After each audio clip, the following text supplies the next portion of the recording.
Sit. Park it. Good job. All right. This is episode 59. Today we are talking about if the midterm elections are influencing the stock market, strained US-Saudi relations, and we have more lightning round questions at the end.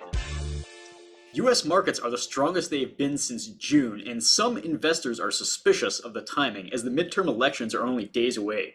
Do you think there are some political shenanigans afoot, or is the market up for legitimate reasons? Well, the last couple days I have seen several central banks, most recently Canada, saying they're backing off rate hikes a little bit because they're afraid of triggering a recession. That has had some to do with it.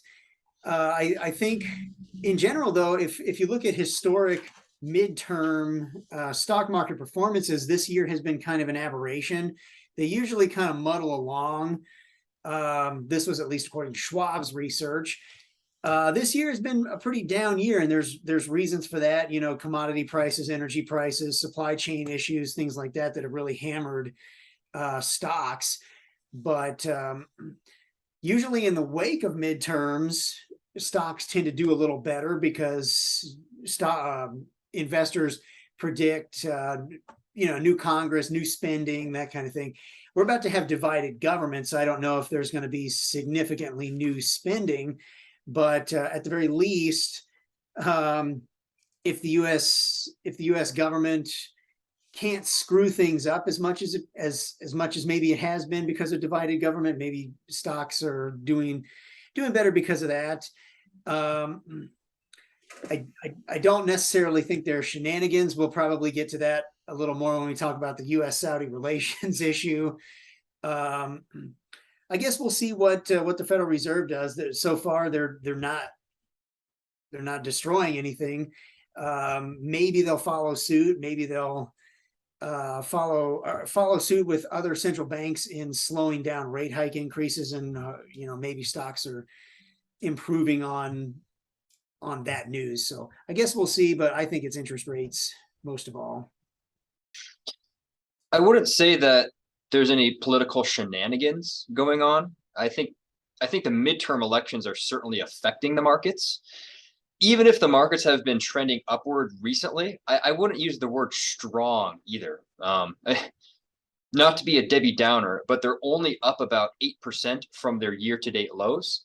And they're still down about 19% from their year-to-date highs or early January.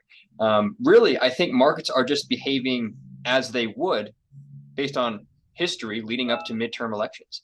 Markets tend to fall leading up to midterm elections and usually are followed by a rally after the elections. And we've certainly seen a sizable stock market sell-off this year. Historically, the party of the incumbent president tends to lose ground during midterm elections since World War II.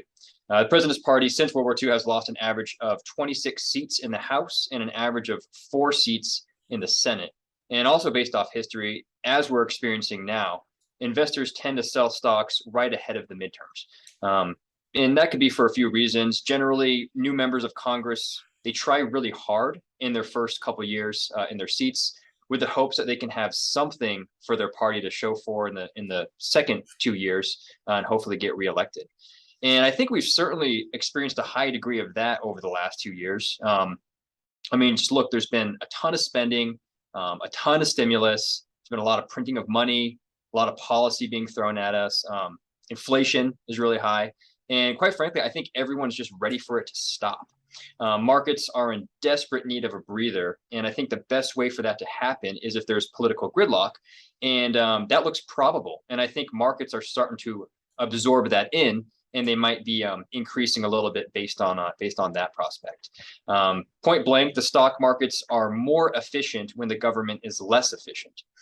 But I think an equally important question is what should investors do about it if there is volatility, which I think we are experiencing in both directions. Just stay calm and carry on. Maintain your long-term perspective. know that you can't beat the institutional investors. You can't trade faster than a computer. So just stay the course. There certainly are incentives for there to be shenanigans, primarily for presidential elections. And I realize this is a midterm election, but historically, the party in power tends to do much, much better on election day if the 30 days prior, the stock market is performing well. I don't think that there's any shenanigans going on. I believe that a lot of institutional investors, they're constantly trying to get ahead of the wave of where the market's going. Unlike our clients who tend to invest for the long haul, a lot of the big institutional traders, they have to beat their competitors in order to get that North Carolina Fireman's Pension Fund or the or those plumber union accounts up in New York. So they have to do things that are a little bit more aggressive than we do. And sometimes they're right and sometimes they're wrong, but it's either win or lose in their game.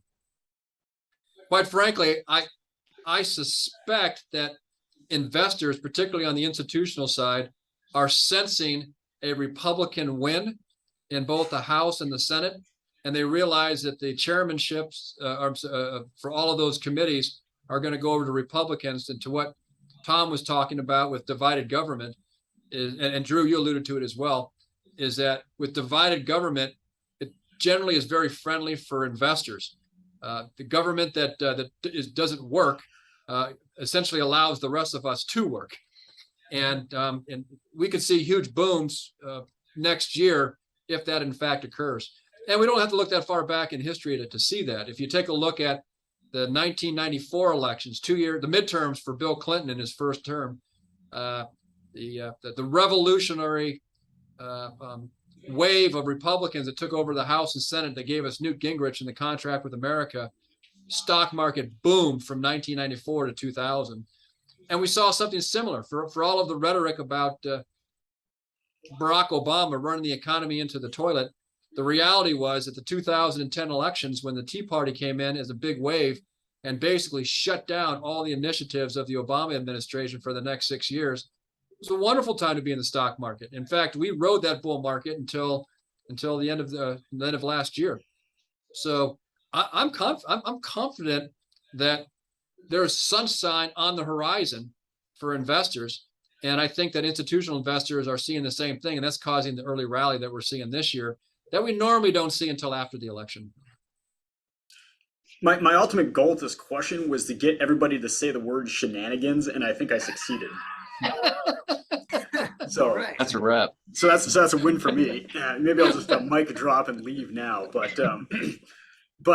To answer the question, I don't think the market is currently being influenced too much by the midterm elections, mostly because the market has been up over the last week or so based on bad news, which is sick. So right now, the market wants to hear that the economy is slowing down, that companies are missing earnings, and we're starting to see slowdown in other parts of the world as well, because what that means is that the Federal Reserve is going to, potentially start changing their policy on interest rates, because that's ultimately what the market wants, is the Fed to stop their aggressive rate hike policy.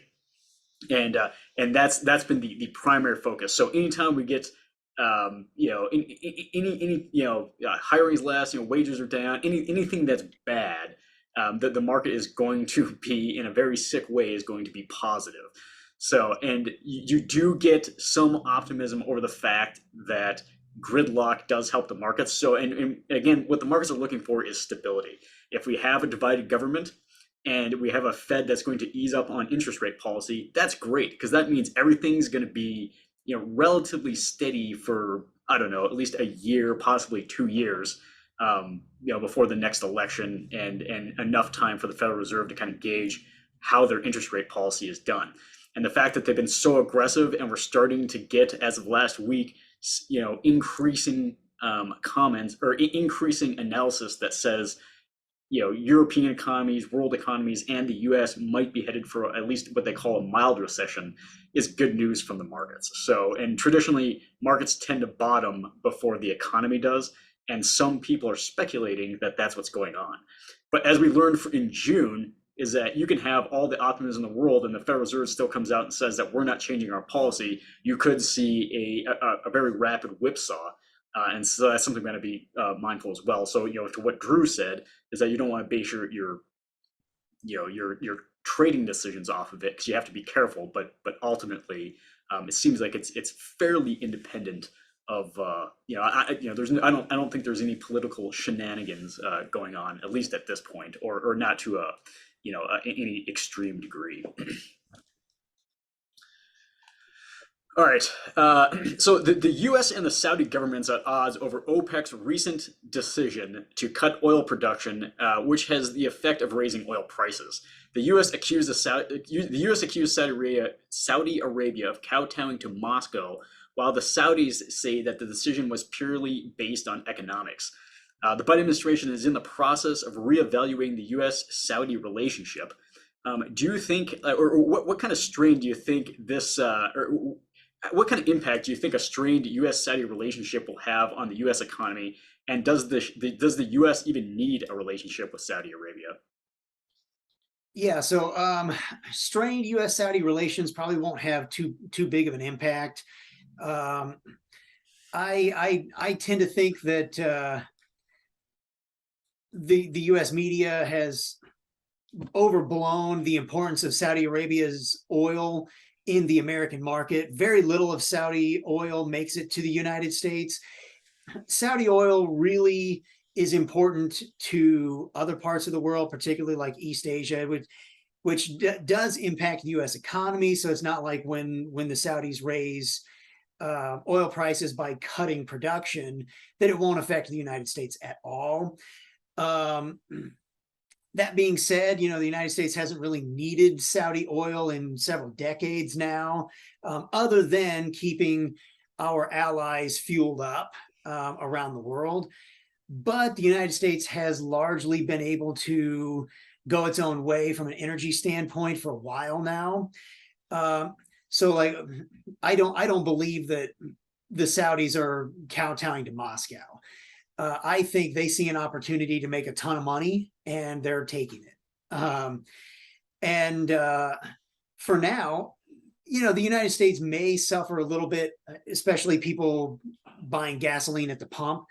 You may see a little bit more price increases there, but the bigger impact with gasoline, for example, is a lack of refining capacity, not so much the price per barrel of oil. We found that out because oil's been at $120 a barrel before, $140 a barrel, and gasoline didn't get as expensive as it has this time around. So I don't think a strained Saudi relationship is going to be all that important.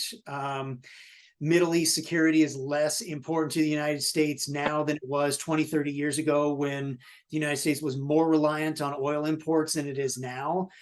It's not that Middle East security isn't important to the United States still, it's just not as important as it used to be. And so I don't think this is going to be a major problem. We have I'll leave it here, but there are fewer troops in the Middle East now than there have been in the last 20-something years, and how much oil gets out of the Straits of Hormuz is not nearly as important to the U.S. anymore, and so we just don't have as many people there. So I would say minimal impact. Hopefully, I'm not wrong. Yeah, I agree with a lot of what with you said, Alex. I don't think Saudi Arabia is kowtowing to Moscow. I think they're just making a business decision, and it makes sense for them to do so. I will say I don't think America should tell other countries what they should and shouldn't do with their own oil. These are sovereign countries, and they have the right to cut or increase their production as they wish. If we're going to go say boo at how our trading partners are conducting themselves, I think we better not be writing checks that we can't cash, figuratively. Will it hurt our economy? like Alex said, I think it will possibly a little. I don't think it will completely devastate it. The U.S. is the biggest oil producing country, but Saudi Arabia still has a comparative advantage in oil production. If we sever that relationship, we can probably expect things to get a little more expensive domestically, but not by a lot. We can still get oil domestically or with our neighbors from the north or the south. So no, I don't think it'll be that big a deal. President Trump was impeached by Congress because he allegedly used his political position to entice Ukraine to turn over political information on his opponent for the 2020 election. And yet the Saudis recently released information that President Biden was talking to the Saudis and said, look, just please turn on the spigot and flood the market with oil to get the price down just for a month to get me through the election. After that, go ahead and turn the spigot off, and you can go ahead and cut the world supply. But I need your help getting through the midterm election. The Saudis, on the other hand, they're not thinking about President Biden's midterm election prospects. Instead, they're more concerned about what Iran is doing. Iran is a heavily Shiite population, or even more importantly, a Shiite theocracy in charge of their country, who doesn't think much of the Sunni government in Saudi Arabia, who is the caretaker of two of the holiest cities in Islam. So when Joe Biden is talking about the Saudis kowtowing to Russia, I think more importantly is I think that the Saudis are more concerned about what the Iranians are going to do. And with the United States government getting friendly with Iran, I think this is a shot across the bow to Saudi Arabia, is that we can't consider you an ally any longer.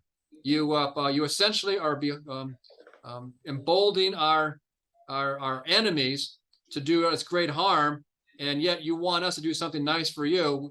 I guess we don't want to play your game, and we're going to leave our sandbox with our toys. So I suspect that it will have an impact on oil prices. I think it will have the impact that OPEC is looking for, which is to raise oil prices. You got to remember that oil is such a very small part. I wouldn't say a small part, but it's a significantly smaller part of our overall economy, and yet we have a lot of it. But for countries like Russia and Saudi Arabia, oil is their only game. That's it. They pump oil. They make money for their economies. Their people go into huge recession when oil prices are low. So the Saudis certainly have a incentive to keep oil prices as high as they can get on the open market. And so I think there's more to this than just than Saudi Arabia kowtowing to Russia.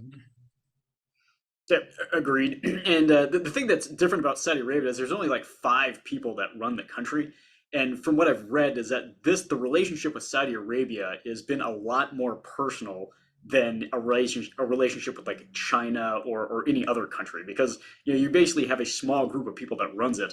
And prior to Biden coming into office, the Saudis did a number of things to kind of I don't know what you call it, to kind of like as a peace offering to Biden, and he essentially ignored that, and they to kind of kick things off, they took that as Biden kind of snubbed them, so they've already been strained a little bit.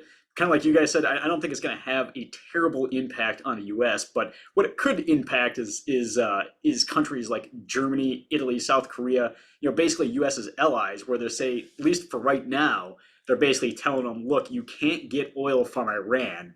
You have to get it from somewhere else. And there's not a whole lot of options, especially right now. You can't really get it from Russia.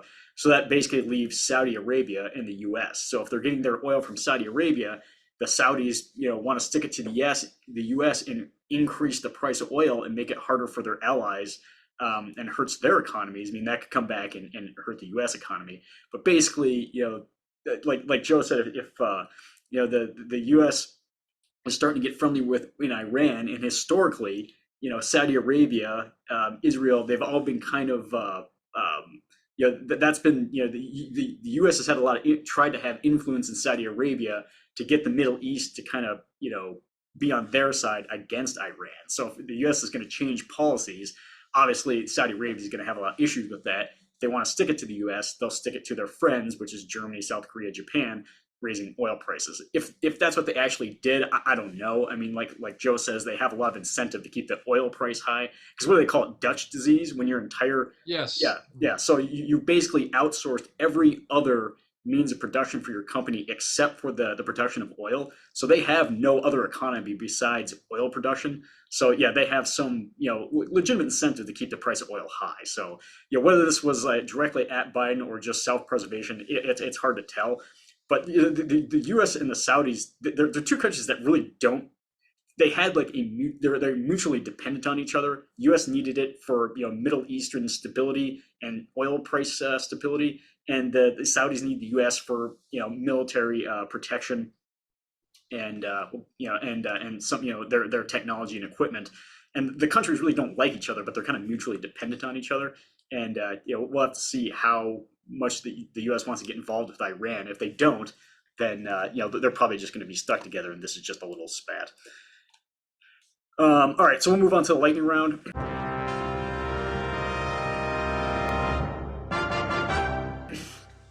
All right, so big news is that Krispy Kreme released a statement that it'll start selling donuts in a limited number of McDonald's restaurants. Do you think this is a good idea, and why do you think Krispy Kreme would want to sell donuts at a competitor? Well, I don't know so much if Krispy Kreme and McDonald's are competitors. I guess McDonald's does breakfast, but I think Krispy Kreme, it's coffee and donuts. I think McDonald's, it's sandwiches. McDonald's does have their McCafe line, so it makes sense to me that Krispy Kreme would want to sell donuts in a place that sells coffee designed to compete with like Starbucks mixed coffees. I guess it's a good idea. There are other fast food chains that, and typically it's within their own brand. So like KFC and Pizza Hut and Taco Bell are all part of the same brand, and they all sell like Pepsi products and Lay's products and that kind of thing. So it makes maybe more sense to do it in-house, but I'm guessing they're hoping that it increases donut sales and increases brand awareness for people that otherwise would never go to Krispy Kreme but do go to McDonald's. So why not? I mean, I can't see how it would hurt. I think it's a great idea. I think that they're just partnering together. The types of people that eat at Krispy Kreme are the same types of people that eat at McDonald's, by and large, and vice versa. So I think it's going to allow Krispy Kreme to sell more donuts, and it's going to allow McDonald's to bring in more customers into their restaurant. So I think it's going to be a win-win. I think it's a win-win. I think both McDonald's and Krispy Kreme, they have a product that people can do a drive-through, pick it up, and start eating in their car on the way to work. And where most Americans skip breakfast, but they get hungry by the time they get to work. I think that there's a market for what Krispy Kreme offers, and I think McDonald's is an ideal distribution point for donuts. Yeah, I think so. In terms of competition, Krispy Kreme is owned by JAB, J-A-B Holdings, which probably the most recognizable other chain that they own besides Krispy Kreme is Panera Bread. So Panera doesn't specifically sell donuts, but they do sell like morning pastries and stuff like that. But in terms of strategy, I think it absolutely makes sense to put your donut into McDonald's, because it's hard for people to just stop off and get a donut and a coffee in the morning. At least if you go to McDonald's, you can get like an egg McMuffin, and like what the heck, I'll just throw a Krispy Kreme donut in there as well. And I think that makes more sense especially if they're seeing revenues decline, something like that. It makes sense to me. All right, Beyond Meats, which makes products that look and taste like traditional meat products but are made with plant-based ingredients, recently launched a steak substitute. What kind of impact do you think this will have on ranchers? Pretty minimal. I don't think Beyond Meat has made any significant inroads in the, or at least at grocery stores. Unlike the ground beef market, the numbers have been pretty small. Excuse me. So As far as having a negative effect on ranchers, I think it'll be minimal. If it does catch on, though, maybe some of those ranchers would like to get into growing peas, canola, and rice and the other main ingredients instead of putting cattle on the land. So, but yeah, minimal. I agree. I don't think ranchers are going to be threatened at all with Beyond Meats. I think it's kind of cool what Beyond Meat is doing, but it doesn't really interest me. And if anything, it might actually help ranchers sell meat, as people see Beyond Meat and go, yuck, what is that? It might actually help. So I think they should welcome Beyond Meat with wide arms. I'm going to steal Drew's incredibly funny line about this and say that I'm holding out for the company that actually makes kale out of beef. That I think that there's a market for meat protein. Didn't I see somewhere in the Wall Street Journal a couple of weeks ago where isn't Beyond Meats, aren't they like cutting staff, or they're having some real financial difficulties, need to clean up their balance sheet? I don't think this is going to have any impact on the meat industry. That's why they released the steak substitute, is because they were having growth issues. They had to cut a bunch of staff, and I don't know if I want to get behind a company who was like, when your last ditch effort to grow sales is to release something called a steak substitute. You might want to talk to your marketing department and come up with a better strategy. Short that stock. You short it. Yeah, exactly. Yeah. But no, I mean, it'd be interesting paradigm. I don't think it's going to hurt ranchers exclusively, and but it would, I mean, I don't know, if something like this does become big. Yeah, I mean, you would probably have to see ranchers turn into farmers, right? Because farmers grow. I think Joe and I talked about this morning, but farmers grow like vegetables, right? And then ranchers are like animals. It's like, is that accurate? All right. Sounds right. Anyways, all right. So last topic is that Lego fanatics are upset over the Lego company's decision to switch the packaging in which it sells a popular product called minifigures. The company is going to switch from a crinkly plastic bag to a recyclable cardboard box. The minifigures are currently the minifigures are sold in a random assortment. So basically, if you want to go buy a bunch of these minifigures, they're sold in a plastic bag, and you don't know which one you're going to get. And what the enthusiasts do, if they're trying to collect all the minifigures, is they go feel the little plastic Lego characters in the bag and try and decide if this is like a Darth Vader character or if it's like a Yoda Lego character. And if it's one they don't have, they'll buy that bag, and the box prevents them from doing it. Do you have any feelings one way or the other about the Lego company's decision to change their packaging? No, I don't personally have any feelings. Played with Legos a ton as a kid. I still have them. Love Legos. Never done this, nor have I actually heard of this though. I guess it makes sense that hardcore figurine collectors would be upset about it, but to me it just sounds like one of the biggest first world problems you can imagine. So no good feeling.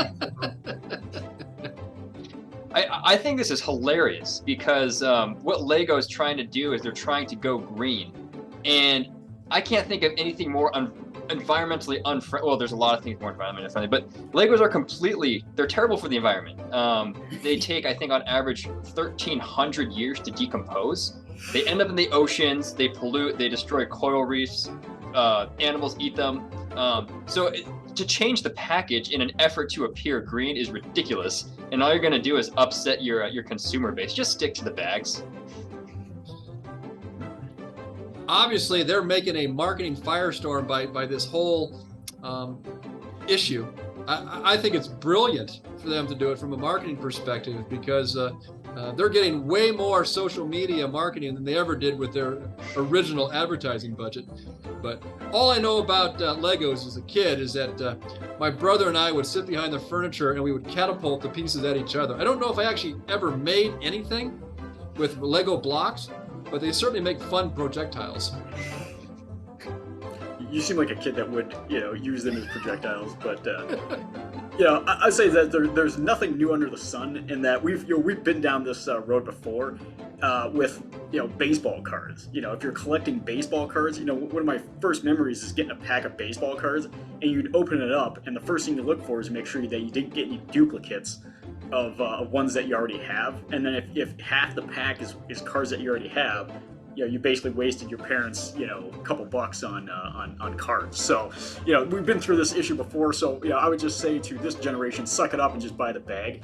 But also, as playing with a lot of Legos as a kid, they always came in boxes. So I would, I guess I'm more accustomed to see Legos in a box than in a bag. I thought it was kind of weird to see them in a bag, frankly. So I'll add real quickly. I think it's kind of an interesting study on human ways to figure things out. They're actually using the weight, I guess, of the box, and it's down to like the nanogram. They can tell which character weighs what. So I think they'll find a way to get around the feeling of the bag. So it's interesting. This is what causes society to collapse. Yeah. All right. That's it for episode 59 of Farm and Market. We'll do it again next week.